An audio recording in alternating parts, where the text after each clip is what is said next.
ఈరోజు స్మోకింగ్ గురించి చెప్పుకుందాం.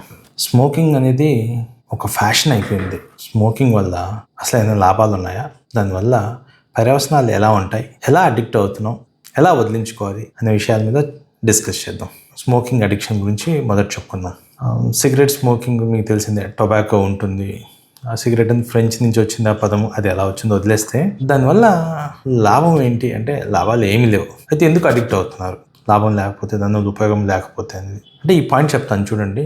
ఒక్క సిగరెట్ కాల్చడం కూడా అడిక్షన్కి దారితీస్తుంది. అడిక్షన్ అంటే దానికి బానిస అవ్వడం అని అర్థం. ఎలా అంటే మనం ఇంతకుముందు చెప్పుకున్నట్లు బ్రెయిన్లో లింబిక్ సిస్టమ్ అని ఉంటుంది.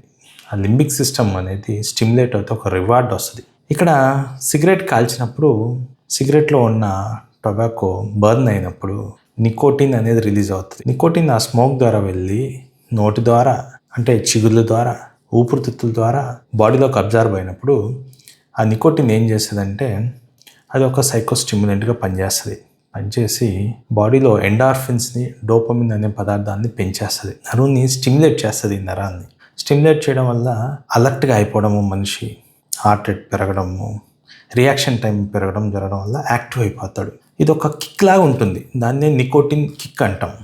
ఇదే ఆ లింబిక్ సిస్టమ్ ఇచ్చే రివార్డ్ ఫినామినన్. పదే ఆ కిక్ కోసము స్మోక్ అడిక్ట్ అయిపోవడం జరుగుతుంది. తర్వాత ఈ స్మోక్ అడిక్షన్ను అయిన తర్వాత ఒక సిగరెట్ నుంచి 2 నుంచి 4 నుంచి 10, 20, 30, 40 కూడా వెళ్ళిపోతారు. వాళ్ళని హెవీ స్మోకర్స్, చైన్ స్మోకర్స్ అంటాం. సరే, ఒకటి చేసాం బయటకు వచ్చేద్దాం అంటే కుదరదు, అది అడిక్ట్ అయిపోతాం.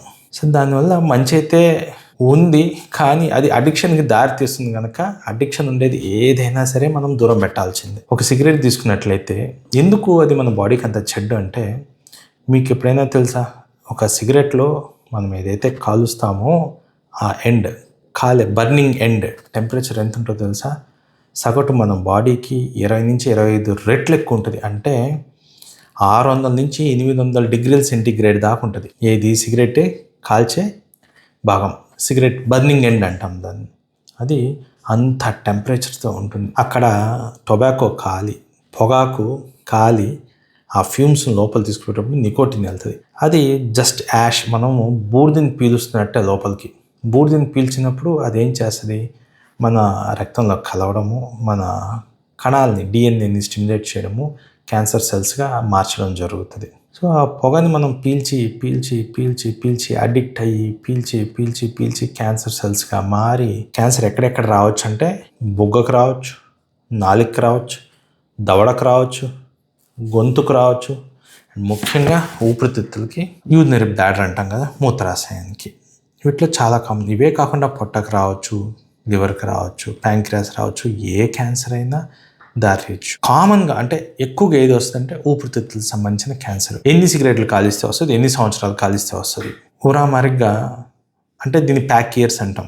ఒక ప్యాకెట్ సిగరెట్ ఒక రోజుకి తాగితే, 1 సంవత్సరం తాగితే 1 ప్యాక్ ఇయర్ అంటారు. అలాగే ఒక ప్యాక్ సిగరెట్ రోజుకు తాగుతూ 20 సంవత్సరాలు తాగితే దాన్ని 20 ప్యాక్ ఇయర్స్ అంటాం. 20 ప్యాక్ ఇయర్స్ తాగిన వాళ్ళల్లో లంగ్ క్యాన్సర్ వచ్చే అవకాశం చాలా ఎక్కువగా ఉంటుంది. లంగ్ క్యాన్సర్ కన్నా ఇతరత్ర క్యాన్సర్లు వచ్చే అవకాశం కూడా ఎక్కువ ఉంటుంది. సరే, ఈ క్యాన్సర్ దీని నుంచి రాకుండా ఎలా బయటపడాలి అనే టాపిక్స్ చెప్పుకుందాం. క్యాన్సరే కాకుండా ఇంకేమైనా వస్తుందా అంటేనో వస్తుంది. ముఖ్యంగా మగవాళ్ళలో ఎరెక్టైల్ డిస్ఫంక్షన్ అంటాం. అంగస్తంభన కాకుండా జరిగిపోతుంది. ఇది చాలామందికి తెలీదు. స్మోకర్స్ చాలామందికి అవగాహన కూడా లేదు. ఎలా అంటేను, అంగానికి పోతున్న రక్త ప్రసరణ తగ్గి అంగస్తంభం జరగకుండా అవుతుంది. ఇదే విధంగా మేము టీఏఓ అంటాం, థ్రాంబో యాంజైటిస్ ఆబ్లిటరెన్స్ అంటాం. అంటే కాళ్ళకు పోతున్న రక్తనాళాలు బూడుకుపోయి నడిస్తేనే కాలు నొప్పి రావడం, ఇటువంటిది జరుగుతుంది. దాన్ని టీఏఓ అంటాం. ఇవి కామన్గా స్మోకింగ్ వల్ల వచ్చే ఇబ్బందులు. సరే, నేను తాగను స్మోకింగ్, నా ఫ్రెండ్స్ తాగుతారు, నేను కామన్గా వాళ్ళతో కలిసి వెళ్తుంటాను అని తెలుస్తూ ఉంటాయి. ఇంట్లో వాళ్ళు చెప్తుంటారు, వాడు సిగరెట్ తాగి వాడితో ఎందుకు రా, నువ్వు తిరుగుతుంటావు అంటారు. కానీ మనం వాడితో తిరుగుతాం. ఎందుకు తిరుగుతాం అంటే మన బ్రెయిన్ వాడితో తిరుగు అంటది. ఎందుకో తెలుసా? ఇక్కడ వచ్చే టాపిక్ ప్యాసివ్ స్మోకింగ్ అంటాం. దీన్నే సెకండ్ హ్యాండ్ స్మోకింగ్ అంటాం.